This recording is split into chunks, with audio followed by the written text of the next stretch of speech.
objetividad de las ciencias sociales y las ciencias políticas. Se los voy a escribir acá por si lo quieren buscar.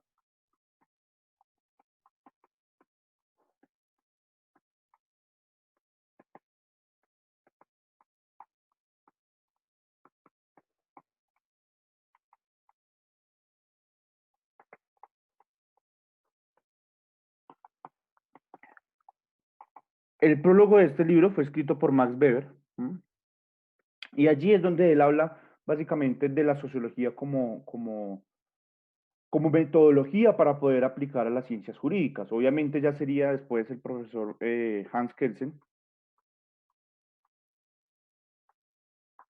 el que nos hablaría sobre la sociología como metodología del derecho específicamente determinada o determinable a describir los fenómenos jurídicos que pasan dentro de una sociedad específica, ¿vale? Pero entonces es aquí donde empieza la principal pregunta, chicos, chicas. Lo primero, ¿consideran ustedes que las ciencias sociales pueden ser objetivas? Y si es así, ¿cómo pueden ser objetivas? ¿Cómo podemos partir nosotros de que una ciencia social ¿m? Es objetiva? Escucho Creo que propuestas. pues yo diría que sería objetiva en el sentido de que pues la ciencia ¿La qué? social, o más bien la sociología, trata pues o pues pienso yo, del comportamiento social pues en esa comunidad, como en ese vínculo. ¿M? Bueno, ¿qué es lo que buscan las ciencias sociales? Creo que Valentina levantó la mano. Valentina. Profe, también es objetiva ya que analiza las diferentes sociedades dentro, o sea, las diferentes comunidades dentro de una sociedad.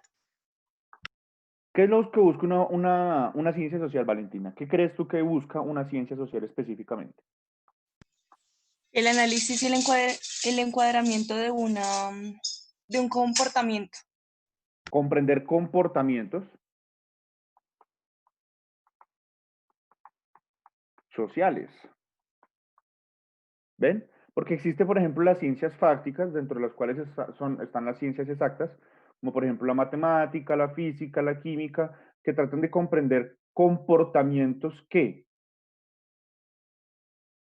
ya no hablamos de sociales, sino dentro de cada rama, por ejemplo, las ciencias fácticas, comportamientos físicos. ¿Mm? Y es donde deviene, por ejemplo, el concepto tradicional de lo que es la ciencia. Recuerden ustedes que en el colegio a nosotros y a nosotras se nos enseñaba lo que es la ciencia. ¿Qué es la ciencia entonces? Específicamente siempre se nos habló de una, que es la física. ¿Qué es la física? La física es la ciencia que trata de explicarnos los fenómenos naturales.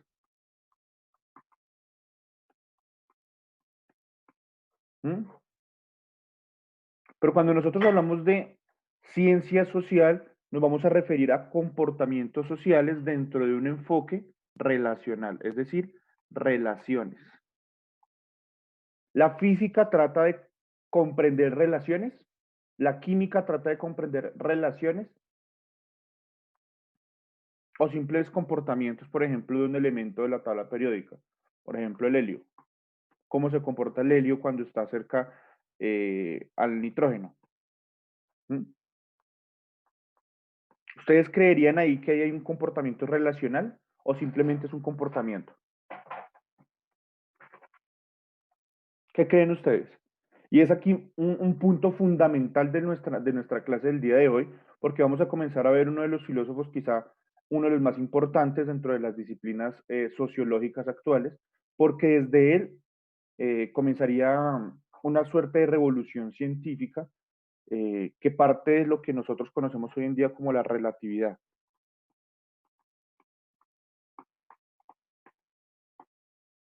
Pero entonces quiero que ustedes en perspectiva me digan, las ciencias sociales, perdón, ¿son objetivas 100%? Recuerden que este debate ya se dio hace mucho tiempo. El debate, por ejemplo, entre el empirismo contra el racionalismo. Los máximos exponentes del empirismo, ¿quiénes serían? John Locke, David Hume, y por el racionalismo, ¿quiénes estarían? Estaría René Descartes, por un lado, y Leibniz por el otro. Pero entonces, ¿de qué trata el empirismo? ¿Recuerdan ustedes lo que es el empirismo, chicos, chicas? De pronto en sus clases de filosofía del colegio, o de pronto en sus clases de introducción. ¿Qué es el empirismo?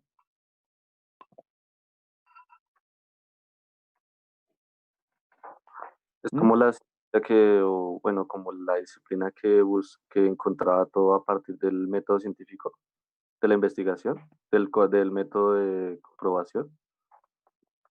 La falsación, sí, el método científico.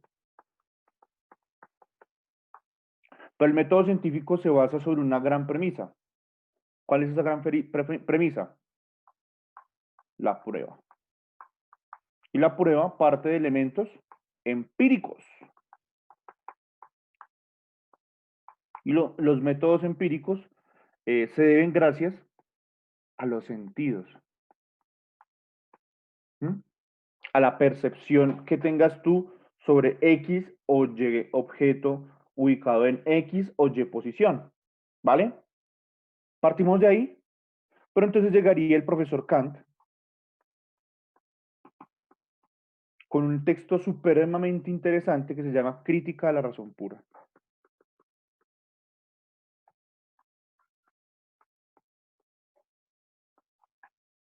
En este texto, el profesor Kant nos explicaría básicamente su concepción sobre lo que es la realidad y nos diría que nosotros no conocemos en absoluto la realidad, sino que la estamos construyendo.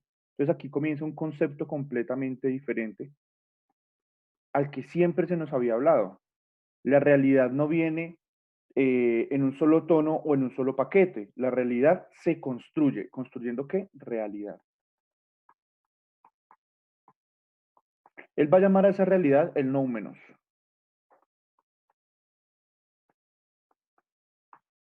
Porque realmente la realidad es eso como que nosotros estamos totalmente seguros de poder alcanzar, pero que siempre va a partir de una perspectiva completamente ajena. Por ejemplo, en el texto de la crítica de la razón pura, el profesor Kant establece análisis magistrales sobre relaciones que hay entre lo que percibimos por medio de los sentidos y la estructura material que eso puede significar. Y aquí es donde vamos a encontrar entonces este primer ejemplo de lo que el mismo profesor Kant nos decía, desde quizá una de las posturas más claras que él dejó, aparte del imperativo categórico, que es el giro copernicano.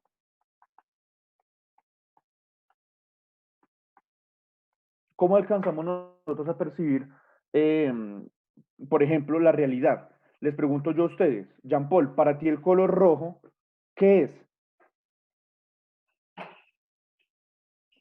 El color rojo, pasión, ¿no? Es pasión. De pronto para Esteban, ¿qué puede ser el color rojo?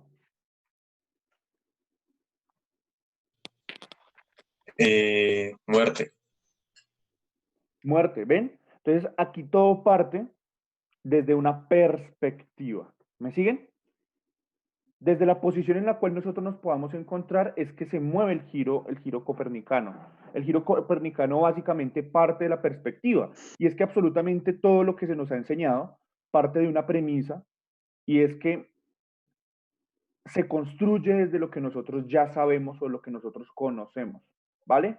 Es por eso que históricamente el giro copernicano de Immanuel Kant tiene sus raíces en la teoría copernicana sobre el heliocentrismo. Recuerden ustedes que básicamente Copérnico fue el que nos dijo que la Tierra no giraba, perdón, los planetas no giraban alrededor de la Tierra, los otros astros, sino que todos los demás astros giraban alrededor del Sol.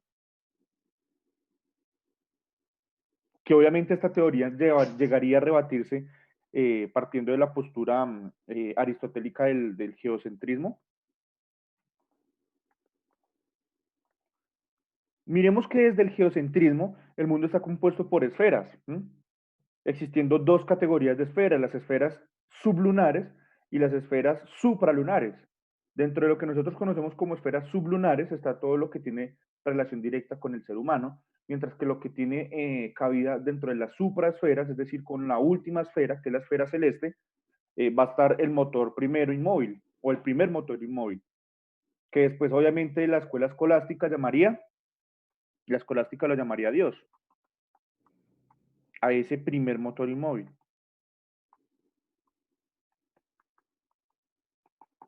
Pero en el Almagesto de Ptolomeo se realizan algunas correcciones sobre lo que es probablemente la música de las esferas o específicamente el mundo dividido en esferas. Luego ya llegaría obviamente Nicolás Copérnico a definir que básicamente el planeta no todo giraría en torno al planeta, sino que el planeta giraría en torno a algo.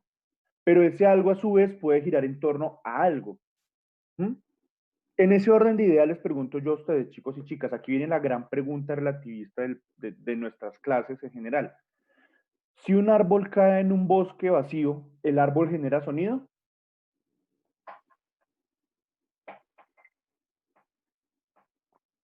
Esta pregunta por lo general yo la hago siempre en mis clases, ¿no la hice en la clase pasada?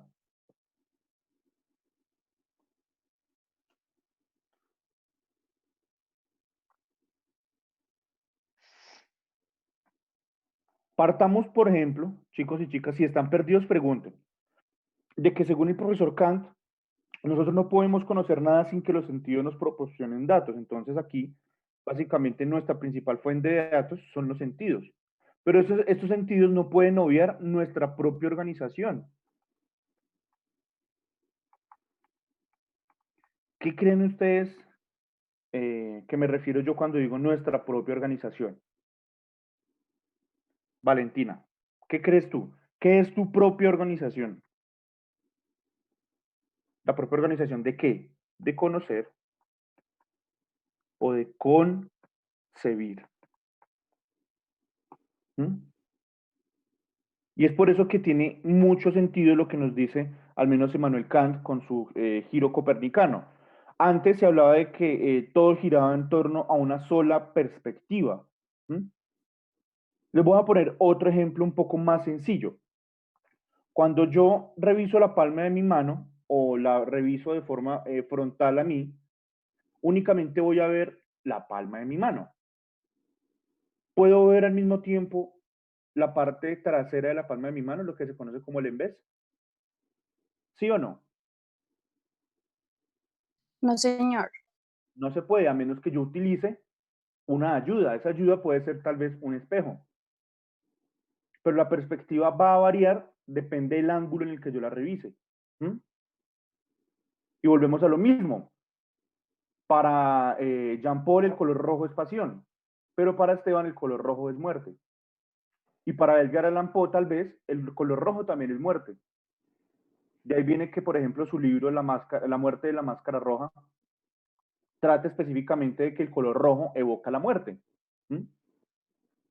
La perspectiva puede variar dependiendo que el sujeto en su propia organización, en su propia forma de conocer y de concebir la vida en abstracto, ¿vale?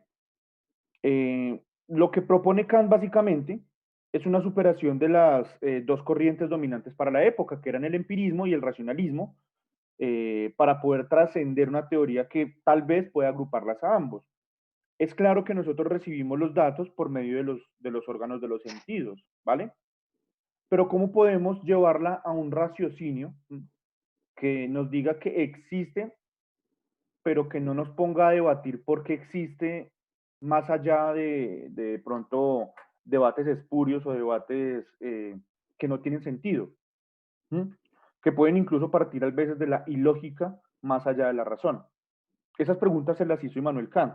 Yo no sé si de pronto ustedes alguna vez se han hecho esa pregunta de cómo ve un perro. ¿Mm? Ustedes saben que, por ejemplo, los perros pueden percibir ondas electromagnéticas, cosa que nosotros como seres humanos no podemos hacer. Entonces podemos ver el mismo objeto, un objeto X, desde los ojos de un perro o desde los ojos de un ser humano. Esto es un ejemplo claro, por ejemplo, de lo que puede ser el giro copernicano. Entonces, por lo general, a nosotros siempre se nos había hablado de que las ciencias tratan es de revisar cómo se percibe desde la perspectiva humana un objeto. Lo que busca el giro copernicano es invertir ese orden. ¿Cómo se puede mostrar ese objeto a la perspectiva de un espectador? ¿Ven? ¿Me siguen hasta acá? ¿Tienen inquietudes? Pregunten.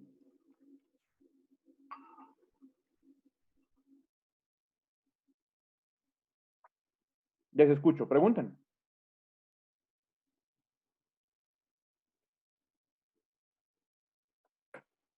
Chicos, chicas, pregunten por favor porque es importante saber si puedo seguir avanzando. Esto es supremamente importante, al menos para nuestra clase. ¿Por qué creen ustedes que es importante para nuestra clase hablar de la perspectiva?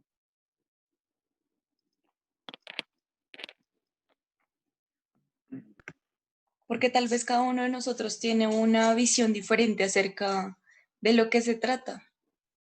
Ujú. Y básicamente de Claro. eso de eso va a partir las ciencias como tal entendidas desde Manuel Kant. ¿Mm? Entonces aquí es donde nosotros vamos a hablar específicamente de que si todo depende de la perspectiva, ¿hasta qué punto podríamos nosotros reflexionar probando cosas a través del ejercicio puro de la racionalidad sin acudir a discursos y sentido? Entonces, si nosotros partimos de la perspectiva, ¿hasta dónde podemos probar?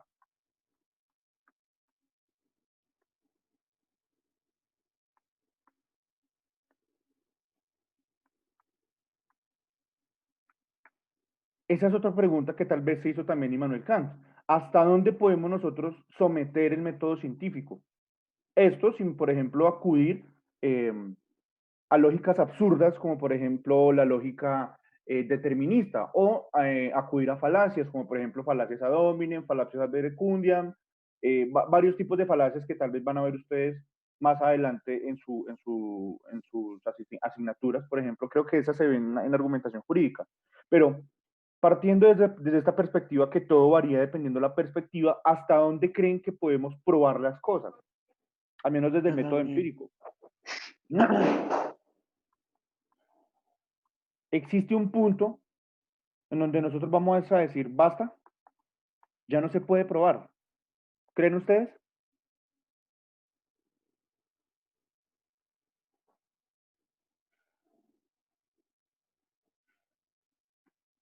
¿Qué puede definir mi propia experiencia?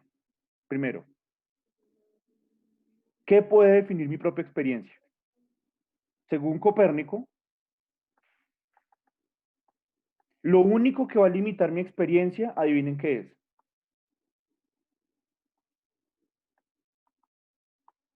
Mi propia experiencia.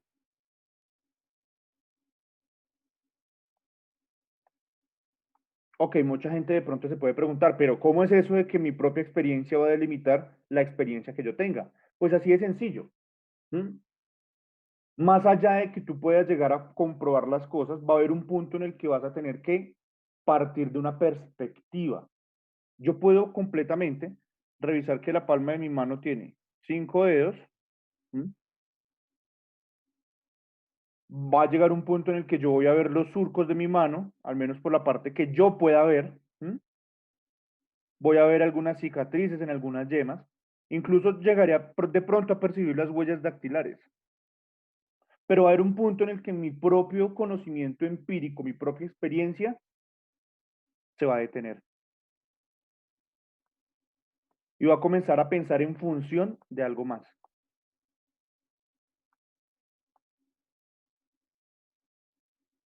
Algo o alguien más. ¿Mm?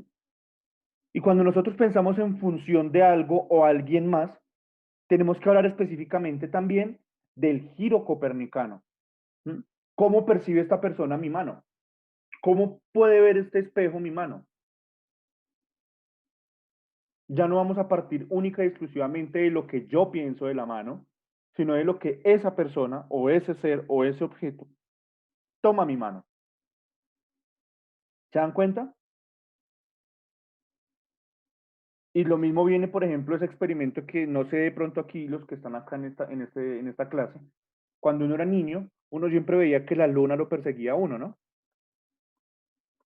¿Alguna vez se preguntaron por qué la luna me persigue? ¿Lo hicieron? Bueno, yo era de los que me hacía ese tipo de preguntas cuando era niño. Yo preguntaba, mamá, ¿por qué la luna me está persiguiendo? Mi mamá obviamente no sabía responderme más allá de decirme que la luna estaba ahí siempre, que la luna no me perseguía. Pero aún así, la perspectiva que yo tenía era que a donde yo fuera, la luna me iba a seguir. Más no que la luna estaba en constante movimiento, incluso antes de mi nacimiento y después de mi muerte. Y que la luna es un objeto celeste tan grande en comparación conmigo que yo voy a creer que siempre va a estar siguiéndome. ¿Mm? ¿Se dan cuenta? O por ejemplo, cuando ustedes se van a tomar un video caminando, la gente va a ver que, por ejemplo, ustedes están quietos, que lo que se está moviendo es el entorno. Pero ¿qué pasa en realidad, Esteban? ¿Qué crees tú que pasa? ¿Se mueve la persona? Lo único que deja quieto es el celular. Pues es lo mismo como cuando vamos en un carro. Se está moviendo el entorno, nos estamos moviendo nosotros. Exacto. De eso se trata el giro copernicano, de comenzar a ver las cosas al revés. Precisamente por eso se le conoce como giro copernicano. Y eso marcaría un nuevo hito dentro del conocimiento y la percepción de las ciencias que nosotros consideramos tanto naturales, fácticas y sociales. ¿Ven? Es por eso que nosotros tenemos que comprender lo que nos trataba de explicar el profesor Kant. En la crítica de la razón pura, el profesor Kant investigó también cómo es posible que el conocimiento matemático y físico y el metafísico eh, puedan tener una pretensión de universalidad y necesidad. ¿Sí? Esto sí dependen entonces de otras percepciones o de otras concepciones.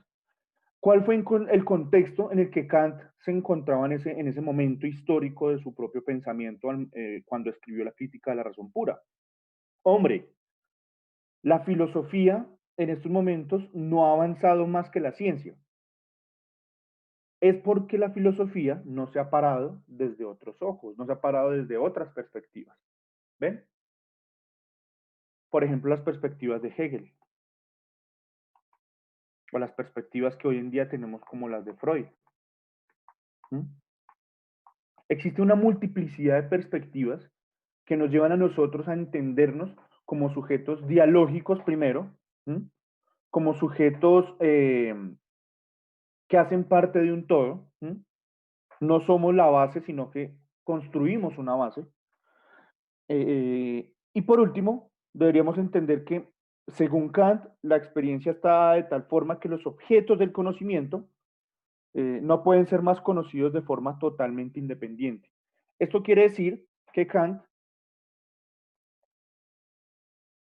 comenzaría, de cierto modo, lo que es la modernidad.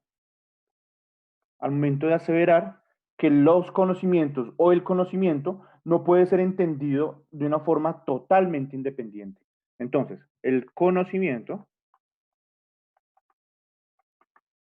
no se puede entender de forma totalmente independiente.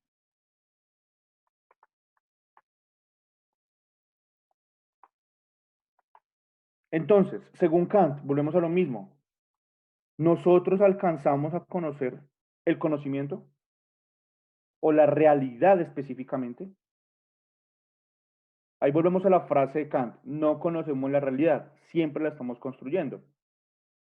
El conocimiento no es entonces la realidad pura.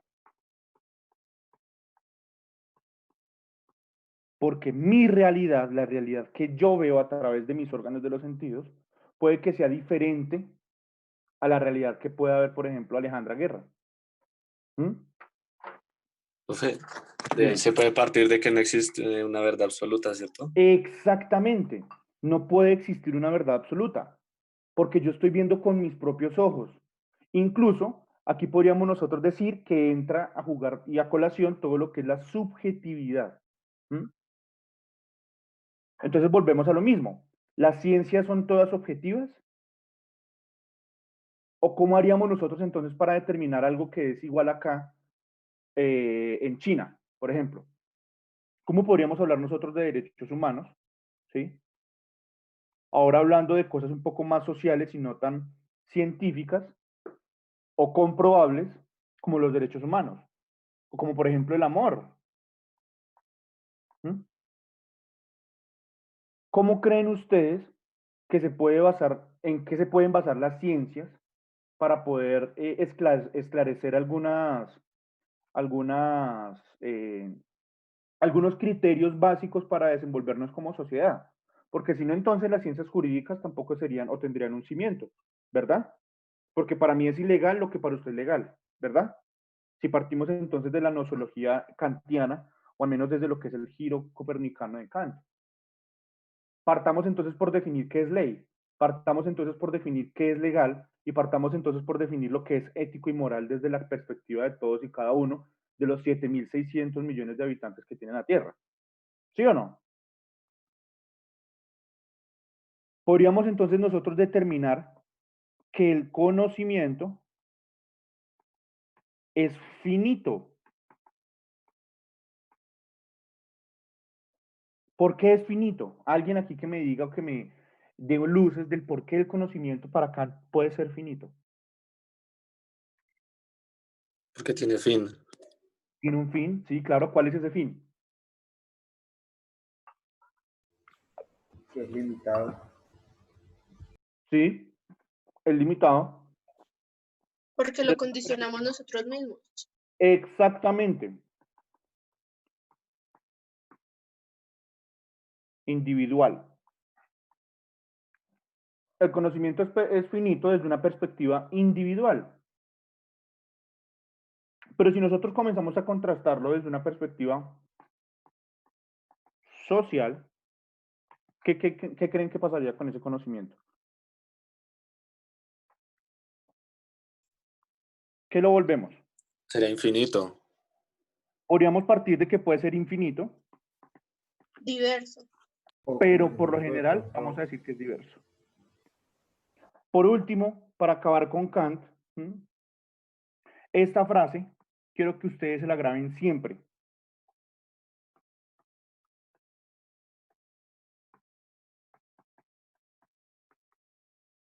Conocer es determinar.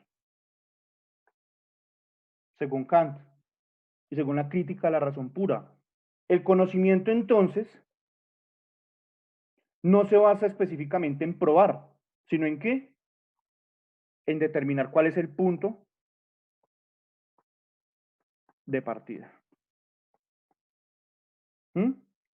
¿Cuál es el noumenos? Es decir, la realidad sobre la cual nos vamos a ubicar. ¿Listo? Vamos a descansar un segundito, 5 minuticos y ya volvemos, ¿vale? Ya en 5 minuticos me vuelvo a conectar. Aló, aló, aló, ¿me escuchan?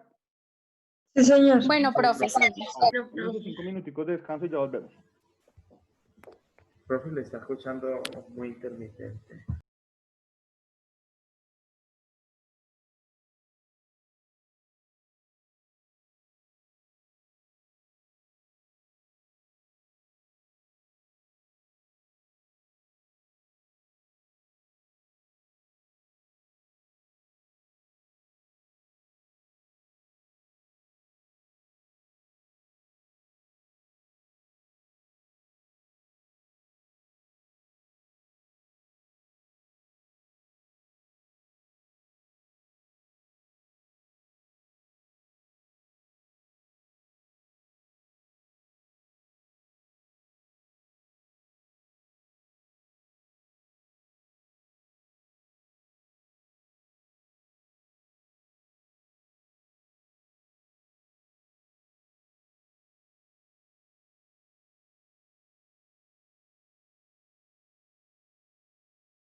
Hola, hola, hola, hola. Volví.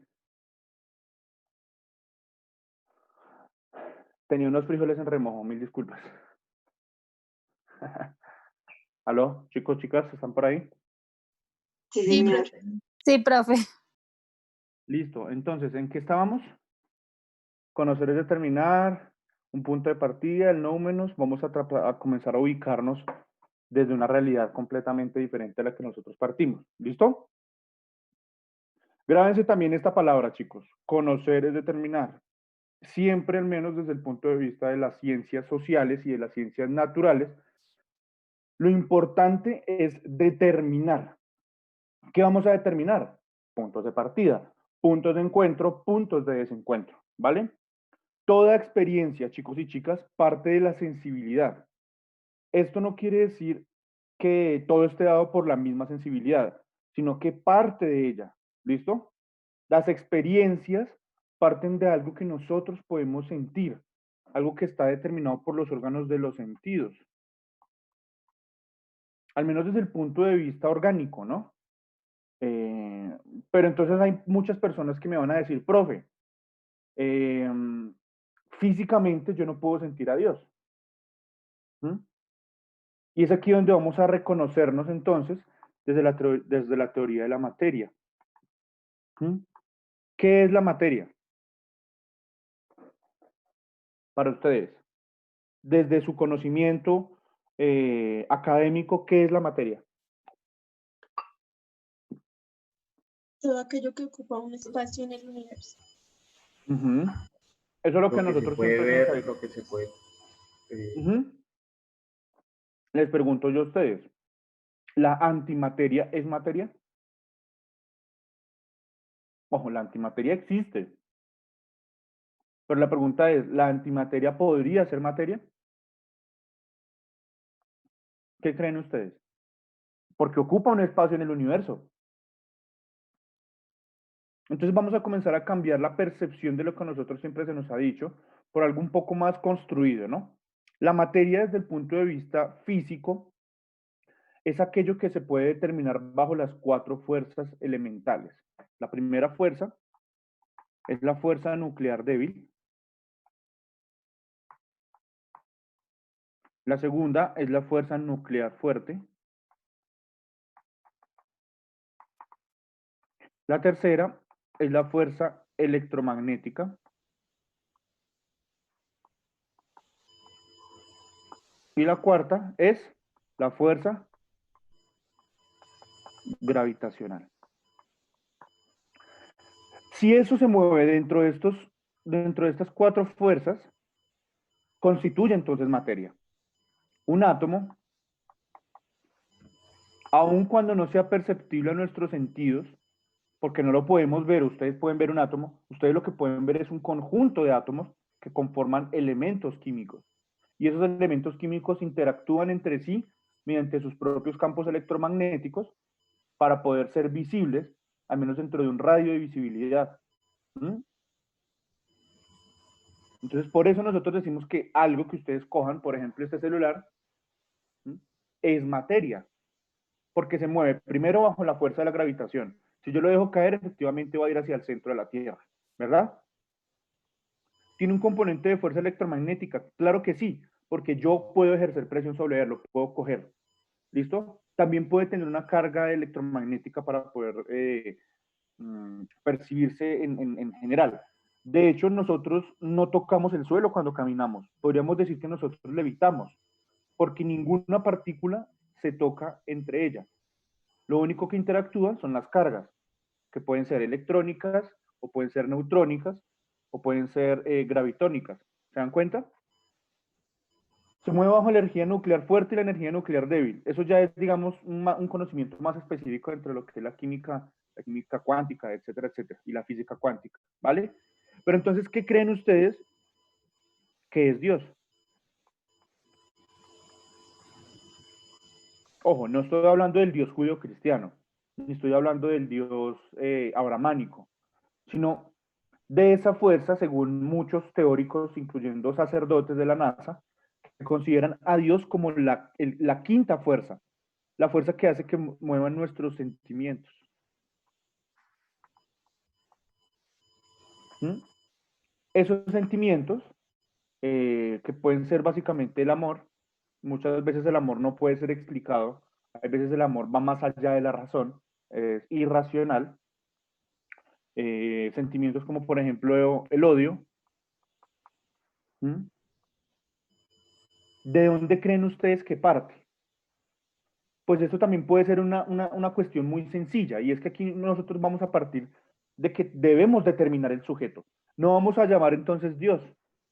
La disciplina, conforme ha ido avanzando el tiempo, ya no lo va a llamar Dios. La disciplina muchas veces también lo van a llamar emociones. ¿Ustedes se han visto intensamente? A ver, ¿quién preguntó? ¿Quién escribió en el chat? A ver. Tararara. Uy, hay harta gente que ha escrito. David, desde mi consideración, profesor, respondiendo a su pregunta, usualmente se demostraría que la experiencia llegaría hasta la relación de causalidad que exista entre los fenómenos examinados. ¿Puedes, por favor, expandir un poco más ese concepto, David? ¿Tienes micrófono? El bosón de Higgs, sí, específicamente. La partícula original. Bueno, digamos que desde el punto de vista físico, David, nosotros podríamos partir incluso de lo que es la antipartícula o el bosón de Higgs, de lo que dice la partícula de Dios, la partícula original. Si se descubre el bosón de Higgs específicamente, toda la teoría que está detrás de ella, porque digamos ya se ha descubierto de forma teórica, eso replantearía absolutamente todas las bases de lo que se denominan hoy las ciencias fácticas, o al menos la física. Eso quiere decir que la física tendría que volver a empezar de cero. ¿Se dan cuenta? Y eso está dentro de lo que hoy en día nosotros vamos a ver como paradigma. Y a esto voy con toda la charla de Dios, con toda la charla de las emociones básicas. Las emociones básicas ustedes las van a ver en una película que se llama Intensamente. ¿Cuáles son esas emociones? Alegría, tristeza, Furia. agrado. Entonces, primero, la más fastidiosita de todas, alegría. Es supremamente Tristeza, fastidiosa porque está feliz a toda hora y qué pereza. Tristeza. Y aquí concuerdo con mi pareja, me parece uno de los personajes más interesantes. Vamos a llorar hasta no poder respirar. Es una de las frases más célebres de tristeza. La tercera, enojo, enojo o rabia. Vamos a llamarlo ira. agrado, El cuarto, Asco. desagrado. Y por último, miedo. uno de los más importantes, el miedo. ¿Por qué es uno de los más importantes? Porque evolutivamente tiene su asidero como una de las causas por las cuales la raza humana ha subsistido durante tantos años, ¿no?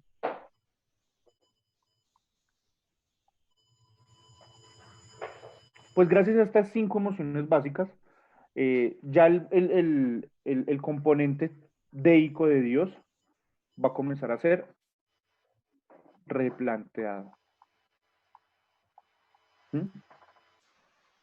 Esto entonces se conoce, mis estimados y estimadas, desde lo que Thomas Kuhn, otro autor que nosotros vamos a ver en esta clase muy seguido,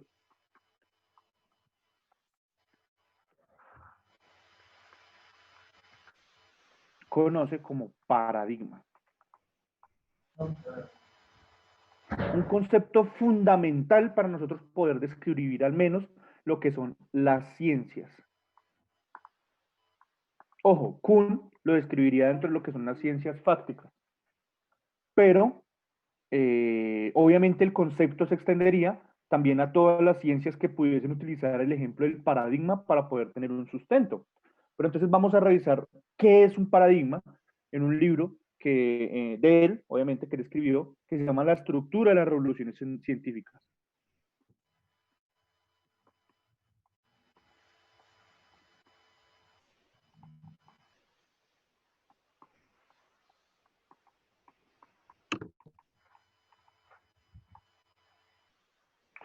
Un paradigma, básicamente, es un ejemplo.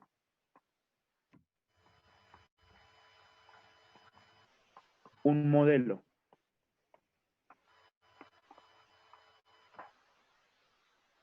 ¿Entienden ustedes lo que significaría entonces el hecho de que no exista un paradigma para una ciencia?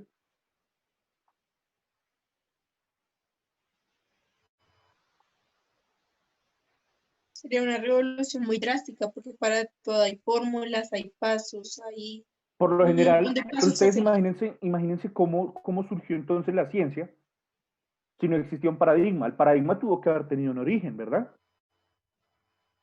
Pero ¿en qué se sustentó ese origen si no existía nada antes de él? Esto viene a ser una suerte de círculo vicioso. No tenemos una descripción clara sobre lo que es un origen del paradigma, propiamente dicho, al menos como una concepción científica. ¿Mm? Podríamos decir que el paradigma surge con la invención del fuego, o surge con la invención de la escritura, o surge con la invención de las armas o con la creación del conflicto. Para mí, particularmente, el paradigma surge con el conflicto, que viene antes incluso que la aparición de la rueda o del fuego. ¿Mm?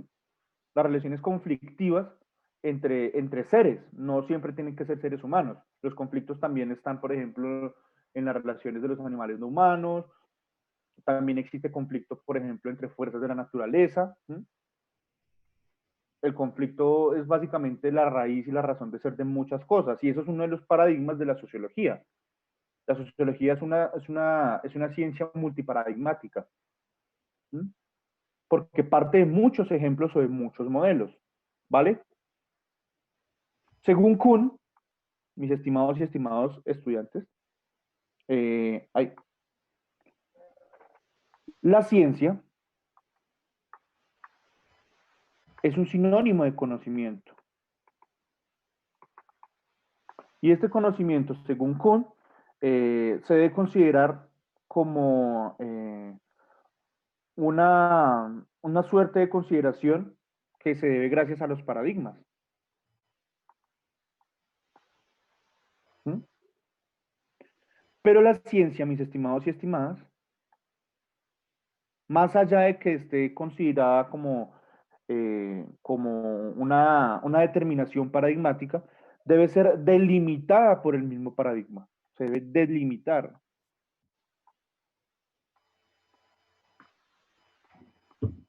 por el mismo paradigma.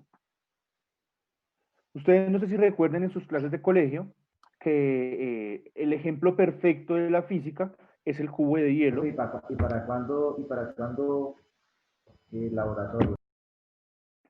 Sí, es necesario hacer un laboratorio sobre esto, pero bueno, yo al menos cuando lo Qué vi en pena, mi... Hola Natalie, profe. tranquila. Mi hermano está en clase. No, tranquila. Ah, sí, bueno, Natalie, si quieres más tardecito te adelanto o le decimos a tus compañeros que nos den un feedback sobre la clase del día de hoy. Mm, a ver qué nos dijo David Díaz. Espérame que no alcanzó a... Desde mi consideración, oh, no, pues esto es la primera. Déjame terminar la idea y ya leo tu comentario, David, ¿vale? El ejemplo del hielo que está deslizándose sobre una superficie lisa, que no tenga una fuerza normal y que tampoco represente una fricción. ¿Mm? ¿Se acuerdan ustedes de ese ejemplo perfecto que nos ponían siempre en física? En física, por ejemplo, de 11 o de décimo. ¿Mm? El movimiento, la segunda ley de Newton. Toda acción tiene una reacción. ¿Mm? Si yo muevo o empujo un poquito esto, la reacción ¿cuál va a ser? Que el objeto se mueva. ¿Mm? Se mueva hacia adelante o se mueva hacia un costado dependiendo del grado de fuerza que yo aplique en la superficie y que yo la aplique. ¿Se dan cuenta? Ese es el paradigma al menos de la física del movimiento. ¿Mm? O lo que se conoce hoy en día como la dinámica. Gracias obviamente a todo el paradigma que dejó el profesor Newton dentro de lo que son las ciencias fácticas. De no haber existido Newton, lo más probable es que existiríamos o nos ceñiríamos aún bajo los paradigmas de, por ejemplo, Ptolomeo o los paradigmas arquimédicos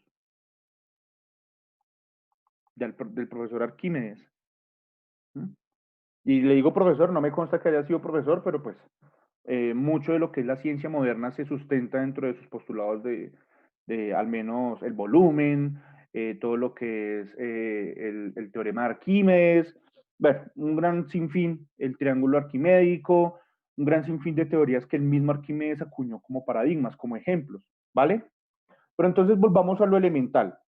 Si yo te pregunto a ti, David no porque no tiene micrófono, necesito a alguien que me diga. Alguien que me diga por lo menos qué ha entendido de lo que es un paradigma. ¿Qué entienden entonces como un paradigma?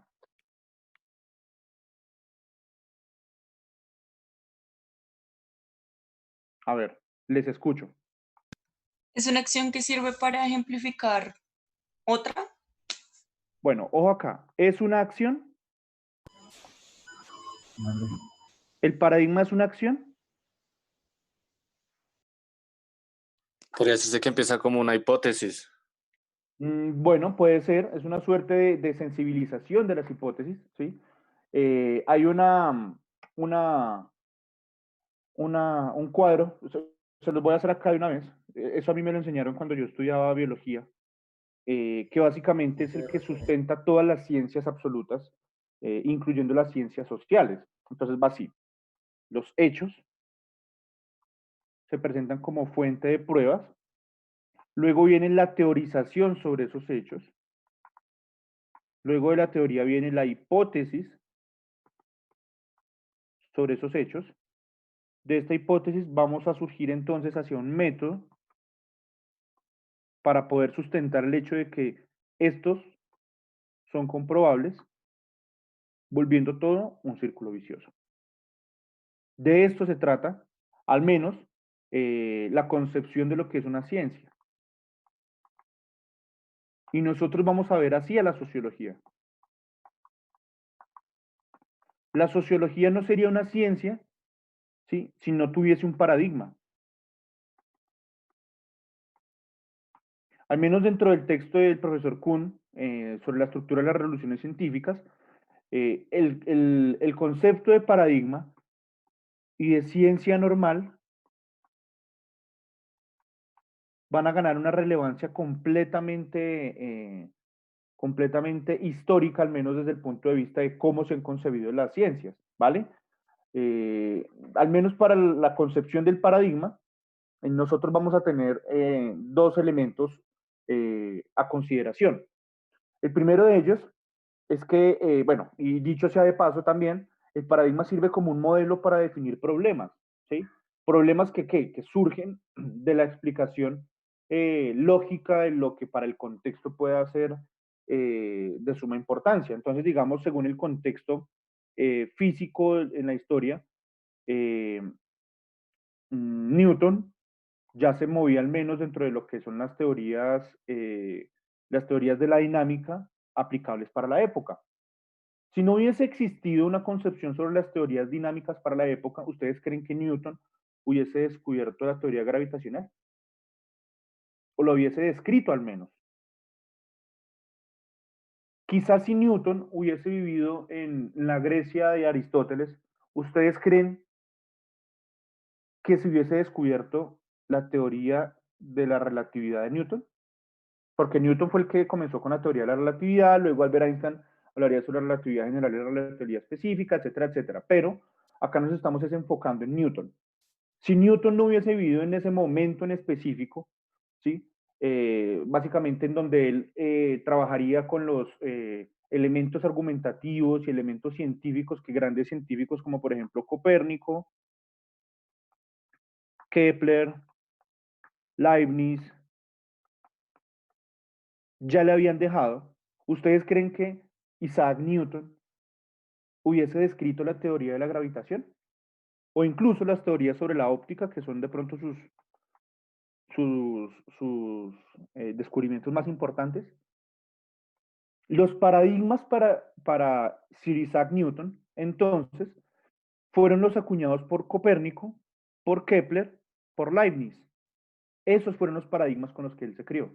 Ahora bien, es importante tener en cuenta dos elementos del paradigma que están incluso dentro del texto de las estructuras de las revoluciones científicas y me voy a leer directamente el texto para que más o menos podamos comprenderlo. Entonces, primera característica de lo que es un paradigma. Las realizaciones carecían hasta un punto de precedentes que eran capaces de atraer a un grupo duradero de partidarios, alejándolo de los modos rivales de actividad científica. Entonces, primera característica del paradigma es que tiene la capacidad para atraer grupos duraderos de personas que puedan comprender una realidad. ¿Listo? Y que esta realidad se oponga primero a los contextos ya existentes. ¿Vale? Y la segunda característica de los paradigmas es que sean bastante abiertos para dejar a un grupo de profesionales de la ciencia todo tipo de problemas por resolver. ¿Vale? Esas son las dos características que según Thomas Kuhn determinan un paradigma. ¿Vale?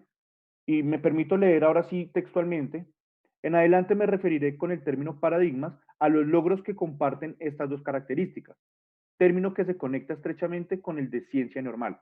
Al elegir este término, es mi intención sugerir que algunos ejemplos aceptados de práctica científica efectiva, ejemplos que incluyen conjuntamente leyes, teorías, aplicación e instrumentación, suministran modelos de los que surgen tradiciones particulares y coherentes de investigación científica. Entonces, bueno, aquí esto es un apunte mío, chicos y chicas. Básicamente el paradigma lo que va a suministrar es un modelo que parta de una tradición particular, al menos desde el campo científico, ¿vale? ¿Cuál entonces vendría a ser el modelo tradicional desde las ciencias jurídicas, que es la que nos compete en este campo? Por lo menos el hecho de que nos digan la ley es la ley, o dura lex es lex, la ley es dura pero es la ley. ¿Mm? Esa es una tradición científica que a nosotros se nos ha impuesto como disciplina. Y ustedes, como estudiantes de Derecho, están sometidos a esa cuestión paradigmática. Pero entonces, ¿cómo se genera una revolución científica en términos de Thomas Kuhn? La revolución científica se asoma al menos a los hechos notorios de la vida cotidiana cuando un paradigma es superado. ¿Cómo podemos entonces superar un paradigma? ¿Cómo creen ustedes que podemos superar esa disciplina o ese conjunto de reglas y de normas que nos han servido como modelo? ¿Cómo podemos superarlo? ¿Cómo creen ustedes? ¿El paradigma se repite? ¿Dime? Cuando este paradigma se repite. No, mira, el paradigma subsiste gracias a la repetición del mismo modelo. ¿Listo? Entonces podríamos decir que, por lo general, cuando hay una ruptura en el paradigma, vamos a hablar de una revolución científica. Pero ¿cómo podemos nosotros romper ese paradigma? Esa repetición de la repetidera, ese sistema reproductista del paradigma. Entonces, por ejemplo, valga la redundancia, tomemos como ejemplo, no sé, a alguien muy importante dentro de la ciencia y luego lo trasladamos a las ciencias jurídicas. Bueno, pongamos como ejemplo a Newton, otra vez. Newton cambió un paradigma de la forma como se vio la luz, o al menos el haz de luz, como él lo contempló dentro de su teoría y de su corriente de la óptica. Pero él comenzó a sustentar todas sus tesis basado en algunas argumentaciones que había concebido desde otras ciencias.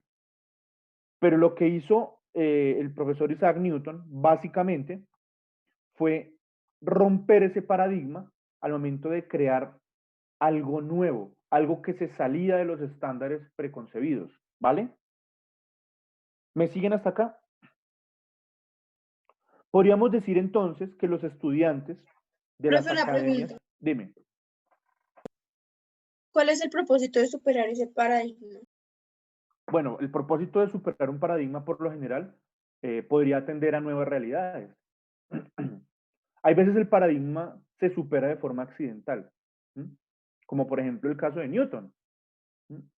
La historia cuenta que a Newton le cayó una manzana y él pues básicamente comenzó a describir una teoría sobre la gravitación. La historia cuenta que Newton estaba muy aburrido en su laboratorio y vio un haz de luz que pasó por medio de su prisma, que era la ventana, y la luz se deformó en varios colores, y de ahí salió la teoría de la óptica. Por lo general, algunas veces, la concepción sobre la caída de un paradigma puede sustentarse en un accidente. ¿Mm? ¿Me siguen? Otras veces, pues nosotros no sabemos si vamos a salir de ese paradigma, pero se logra al menos de una forma u otra. ¿Cuál es la función de nosotros poder llegar a una revolución científica? No lo sé, o al menos no lo he concebido, pero por lo general esto suele darse de forma accidentada. ¿Mm? Por ejemplo, los derechos humanos. Si ustedes se dan cuenta, la concepción de los derechos no es que se haya concebido de forma calculada, ¿no? La concepción de los derechos humanos siempre ha sido una cuestión completamente conflictiva y sangrienta, además. ¿O ustedes creen que, por ejemplo, el movimiento Black Lives Matter es supremamente pacífico y surge específicamente en un contexto calmado de paz y un remanso pristino de gansos? No. ¿Mm? La concepción paradigmática incluso de los derechos humanos nos ha llevado a concebir nuevas revoluciones. O, por ejemplo, el tema de la revolución industrial. ¿Mm? La creación de la máquina de vapor, por ejemplo, sería un punto de partida para las nuevas formas de empleo, para las nuevas formas de concebir la producción. Incluso marcaría un hito dentro de lo que Karl Marx diría los medios de producción. Y es aquí donde nosotros vamos a entrar en otra de las grandes teorías paradigmáticas de las ciencias sociológicas o de las ciencias sociales. Recordemos que la sociología es una disciplina multiparadigmática. Y cuando nosotros hablamos de que es multiparadigmática, es que se sustenta en varios paradigmas. Lo mismo podríamos decir que las ciencias jurídicas, concebidas como una ciencia social, se basan en múltiples paradigmas. Pero sin la sociología, el derecho no se hubiese concebido al menos como una ciencia. Y eso también quiero que ustedes lo tengan muy claro. De hecho, así fue como comenzamos esta clase. El profesor Weber fue el que dio esa base sociológica para poder sustentar el hecho de que el derecho sea una ciencia. ¿Por qué la sociología es el método para que el derecho sea ciencia? Porque la sociología es la disciplina que se encarga de estudiar las relaciones entre ¿qué? Entre los sujetos sociales. ¿Mm? ¿Y cómo se maneja el derecho? ¿O el derecho solo aplica para una persona? ¿Recuerdan lo que nosotros vimos hace poquito sobre el giro copernicano? El derecho también parte de una suerte de perspectivas. Y es una suerte de imposición coercitiva muchas veces de un grupo hacia otro. Ya digamos, aquí va a variar de pronto la perspectiva que tengan todos y todas sobre los sistemas políticos. Entonces, si hay democracia, si hay monarquía, si hay aristocracia. ¿Vale? Pero quiero que partamos al menos desde ese punto. Y ustedes como estudiantes siempre van a estar sometidos a un paradigma. Siempre. Porque ustedes van a estar siguiendo, por ejemplo, los lineamientos de Kelsen. Porque ustedes van a estar sometidos también a los lineamientos de Kant incluso. Esta clase misma es un paradigma. Pero es aquí donde entran varias corrientes, como por ejemplo los estudios críticos legales, ¿Mm? que se fundamentan dentro de la teoría de conflictos de Karl Marx. Es decir, bueno, esto también lo habíamos visto creo que en teoría del Estado, creo, no recuerdo, sobre la escuela de Frankfurt.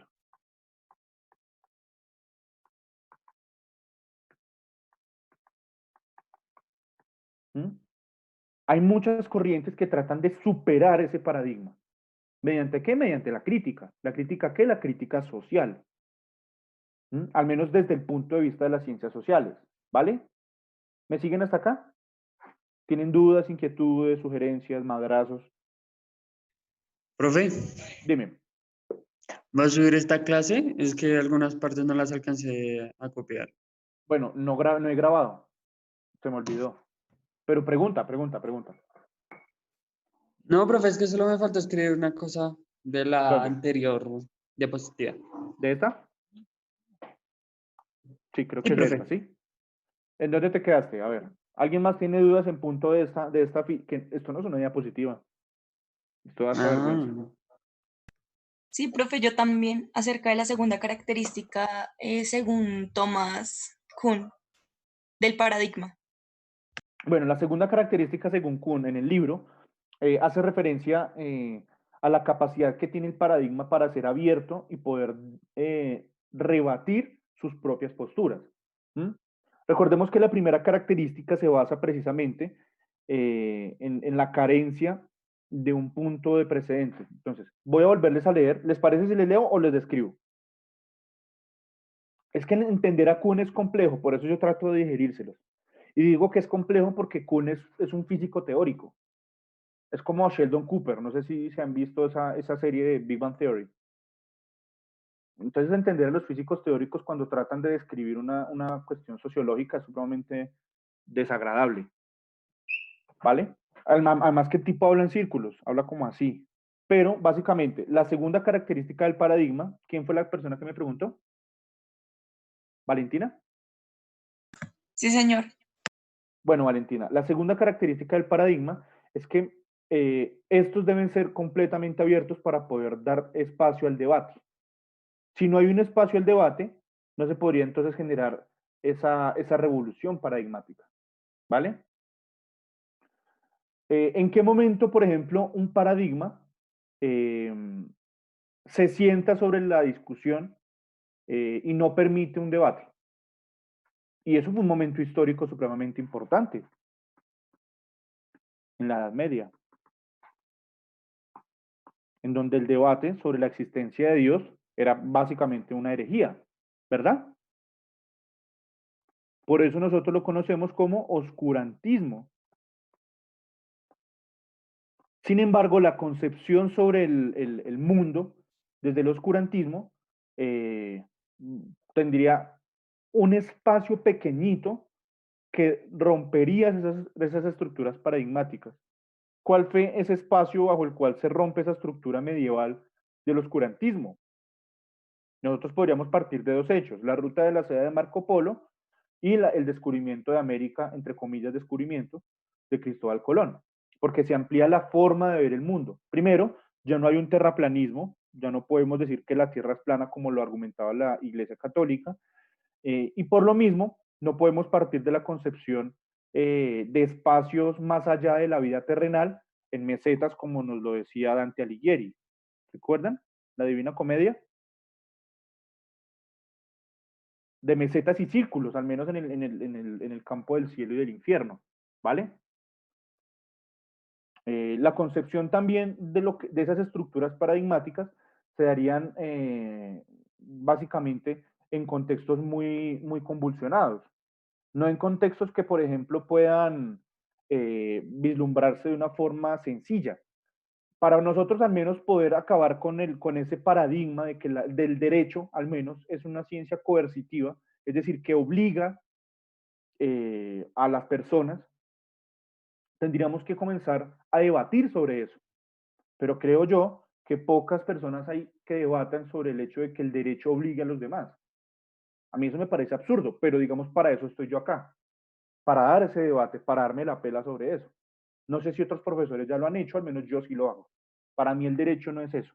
Para mí el derecho no debe comenzar a subyugar a las otras disciplinas o a las otras personas que no estén de acuerdo con algunas disposiciones.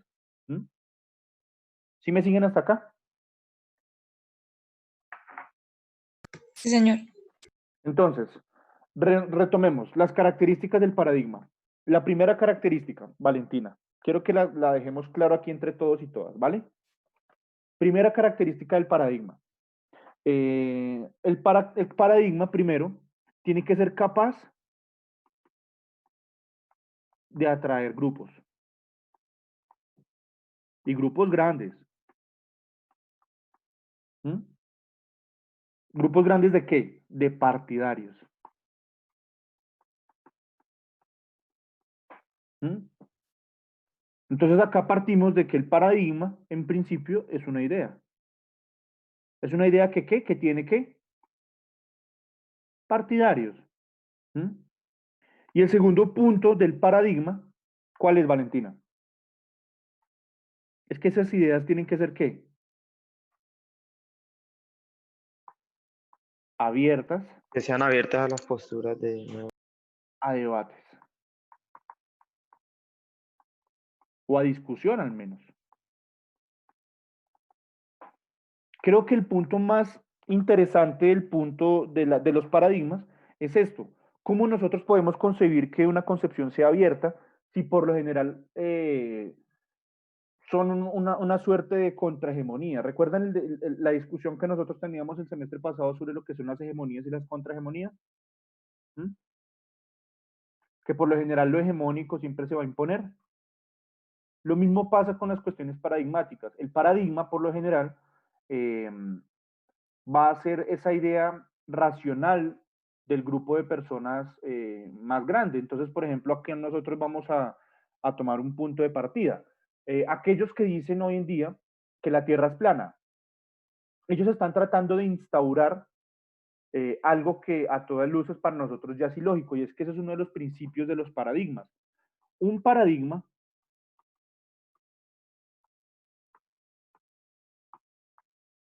que es nuevo, siempre, ojo, siempre va a estar en concreta disonancia con el paradigma antiguo. Nunca va a estar de acuerdo con este. Y eso también es algo que quiero dejar aquí completamente claro. Por ejemplo, nosotros superamos el paradigma del terraplanismo. ¿Sí? Entonces, eso quiere decir que hasta el momento, según lo que nos ha dicho las ciencias fácticas, sociales, jurídicas, etcétera, etcétera, los paradigmas no pueden volver a su estado original o a su estado anterior. ¿Mm? Es por eso que nosotros no podemos hablar de una involución en términos paradigmáticos. Podemos hablar de una evolución, al menos en términos funcionalistas. No podemos hablar de una involución. ¿Mm? ¿Listo? Otra cosa es que no se haya avanzado y se dé la ilusión de que sí, se evolucionó. Bueno, ¿me siguen hasta acá? ¿Tienen dudas, inquietudes, sugerencias, madrazos?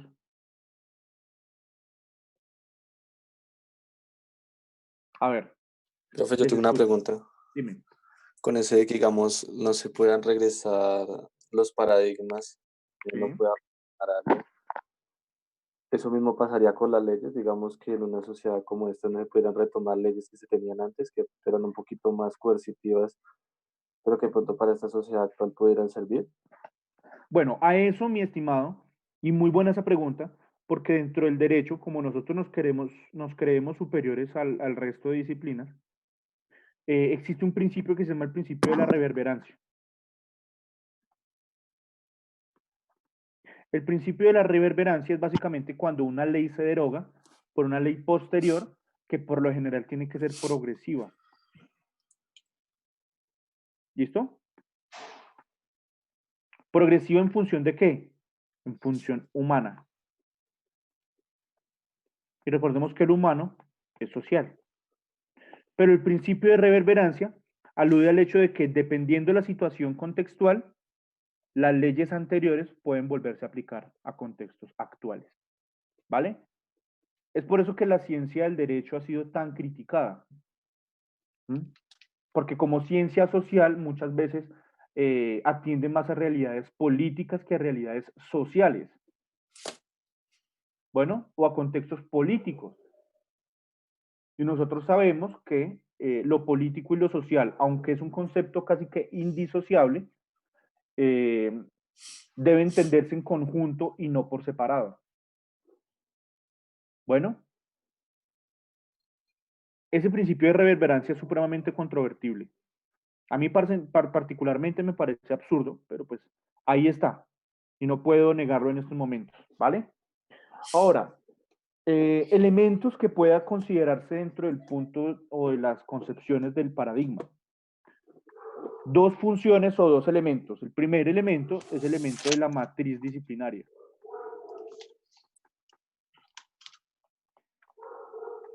¿Qué entenderían ustedes por una matriz disciplinaria?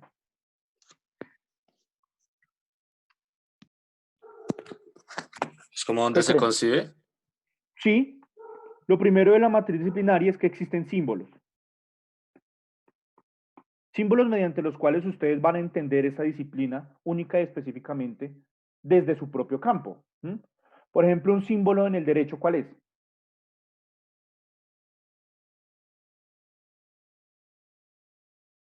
A ver, un símbolo que ustedes puedan ver dentro del derecho. Algo que sea supremamente simbólico. En la toga. La Para los balanza. jueces. La balanza de Temis. La toga para los jueces. El traje y la corbata para los abogados. El vestido para las mujeres que son también abogadas. Entonces, esos símbolos tienen una suerte de matriz disciplinaria, ¿vale? Otro elemento de las matrices disciplinarias que conforman los paradigmas es la caracterización de modelos particulares que se comparten. Entonces, modelos particulares como por ejemplo la división en subramas de las ciencias jurídicas. Entonces está el derecho civil, el derecho penal, el derecho contractual y todos ellos comparten una misma matriz, que es la matriz oral o la matriz de lo que podemos también conocer como el derecho civil, el derecho romano germánico, etcétera, etcétera, ¿vale? Entonces aquí nosotros vamos a hablar de una existencia de modelos particulares compartidos. Bueno, modelos compartidos.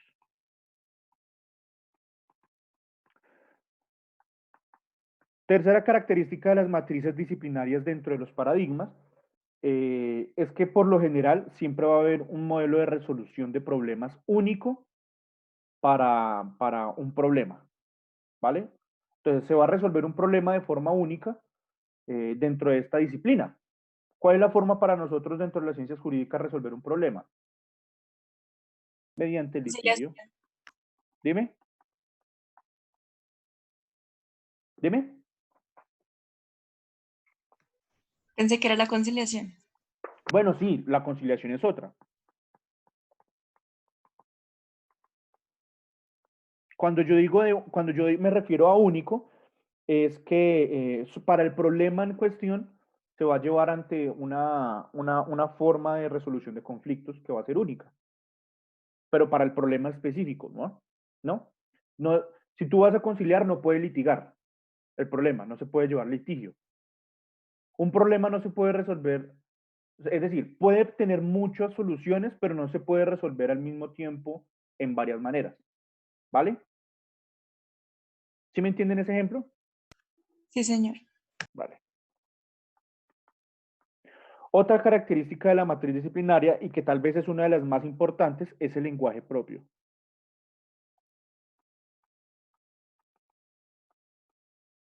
Y estos sí que son expertos los abogados, somos expertos. Nosotros incluso, hay veces muchos colegas de otras profesiones, y cuando digo colegas es como defensores de derechos humanos, dicen que los abogados tendemos a hablar en lenguas. Por ejemplo, en latín. Nosotros utilizamos mucho el latinazgo. Entonces, el ars benedicendi, el cogito ergo sum, y pendejadas así que hacen de nuestra disciplina una suerte de paradigma completo. O sea, no hay forma de escapar al paradigma, al menos dentro de las ciencias jurídicas. Bueno, otra concepción dentro de las matrices disciplinarias, los libros de texto propios. Libros que se encargan de dirimir problemas únicos de esta disciplina. Entonces, si ustedes se dan cuenta, van a existir manuales completos de derecho civil, manuales completos de la teoría de los contratos, manuales completos de sociología jurídica, etcétera, etcétera, ¿vale? Y por último, dentro de la matriz disciplinaria vamos a tener formas de comunicación. ¿Cómo se comunican los abogados? Mi estimado doctor, ¿qué mi doctor? ¿Cómo me le va mi doctora? Doctor, pláceme saludarle. Y cuando estamos en litigio, ¿cuál es la forma en la que se comunica un juez con nosotros? Mediante las providencias. Un juez no puede acercarse a cualquier terrano normal, a cualquier ser humano, a decirle algo, no. Tiene que ser mediante su providencia. ¿Qué es una providencia? Las providencias pueden ser o sentencias o autos. Los autos pueden ser interlocutorios o de sustanciación. ¿Se dan cuenta cómo es la forma en la que nos comunicamos nosotros, al menos dentro de nuestra disciplina? ¿Vale? Y el segundo elemento, ya pasamos el primer elemento de un paradigma, el segundo elemento dentro de los paradigmas es el factor sociológico.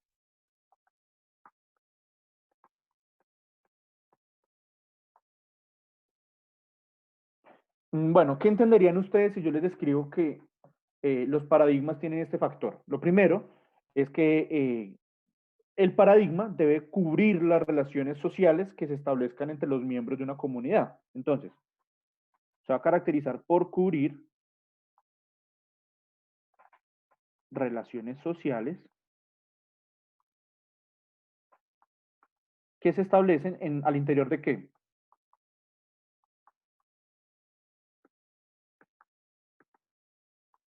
Al interior de los miembros de la comunidad.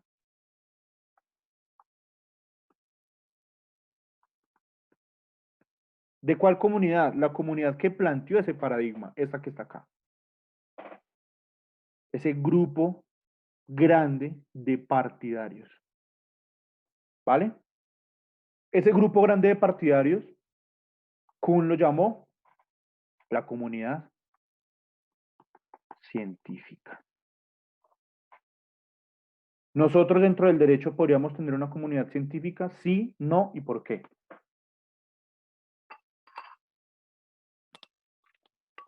¿Mm?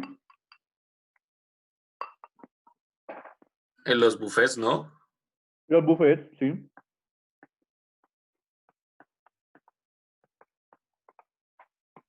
Las corporaciones. Las corporaciones. Bueno, las cortes en general. Pero todos hacen parte de la misma comunidad. ¿Qué comunidad se llama esa? ¿Cómo se llama esa comunidad? Nosotros llamamos, es una comunidad científica que nosotros vamos a denominar comunidad jurídica.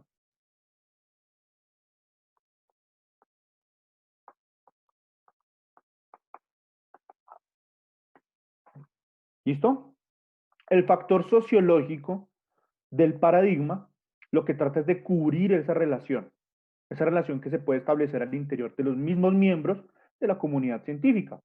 Es decir, la relación que yo como profesor de derecho tengo con ustedes que son estudiantes de derecho. ¿Se dan cuenta? Ambos hacemos parte de la misma comunidad, que es la comunidad científica. Yo les estoy tratando de explicar a ustedes el paradigma que me formó a mí y que pretendo que ustedes también reproduzcan, pero que también pretendo que en algún punto debatan e incluso superen. ¿Se dan cuenta?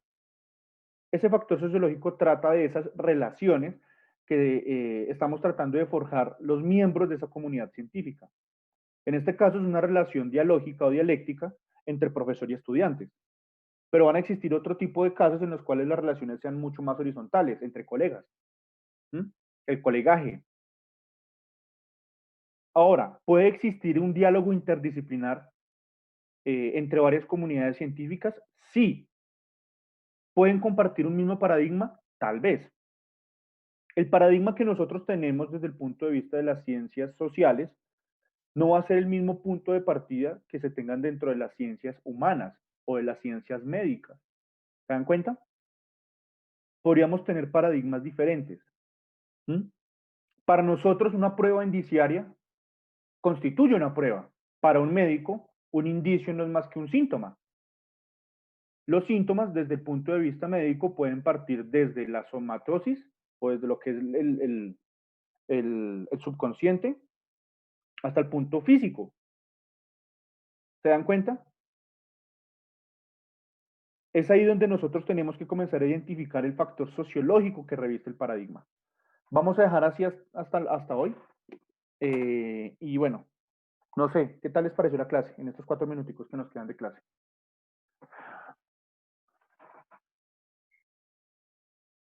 Estuvo buena, profe. La verdad, ¿pesada?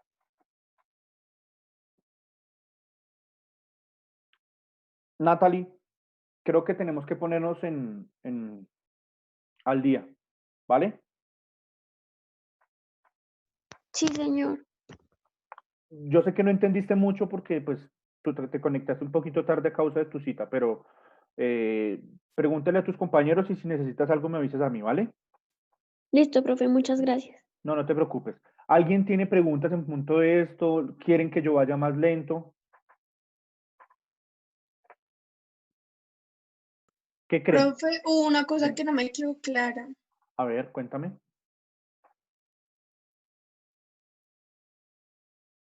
Cuéntame. Cuando tú hablabas del oscurantismo en la Edad Media, se supone que, bueno, eso también dio como paso a la Ilustración, ¿no? Que Sí, era también claramente. que se le decía la época de las luces. No, al Renacimiento. Ah, ok. Entonces, después de la Edad Media del oscurantismo, surge el Renacimiento, el movimiento renacentista, ¿sí? Devolvernos hacia dónde? Hacia Grecia, hacia el movimiento, hacia el nacimiento de la cuna occidental. Por eso se llama Renacimiento. La Ilustración tiene su aparición después con René Descartes, ¿vale? Al menos desde el punto de vista occidental, y vuelvo aquí con lo mismo. Partiendo desde un giro copernicano, podríamos ver que Occidente tuvo un desarrollo completamente distinto al desarrollo que se dio en Oriente. Y entonces de pronto vamos a ver un poco más sobre los libros Leakey. Yo sobre los libros Leakey estoy enseñando en Derecho Internacional, pero me gustaría que partiéramos también de que en los libros Leakey, desde el confucianismo, también tratemos de estudiarlos un poco. Bueno. Ok, profe, gracias. No, tranquilo. Bueno, y así continuamos con que todo aquello establecido en la diversidad debe ser conocido y determinado porque puede serlo, ¿sí? Conocer es determinar. Nunca se vayan a olvidar de eso, ¿vale? Al menos desde el punto de vista nociológico de lo que es el conocimiento, no podemos partir que la verdad que nosotros tenemos es la única y es absoluta. La verdad puede partir desde múltiples matices y desde múltiples aristas o desde múltiples perspectivas. Lo que tenemos que tratar de identificar para poder calificar algo como conocimiento es el punto de partida. ¿Listo? Determinar cuál va a ser nuestro punto de referencia. Entonces, conocer es determinar. Nunca se les vaya a olvidar eso, al menos desde el punto de vista de la crítica de la razón pura de Immanuel Kant. Entonces, hoy vimos dos autores, Kant y vimos también, vimos tres, Kant, Weber y vimos también a Thomas Kuhn, ¿vale? No vamos tan mal. ¿Listo? ¿Alguien tiene más preguntas, sugerencias antes de terminar con la clase?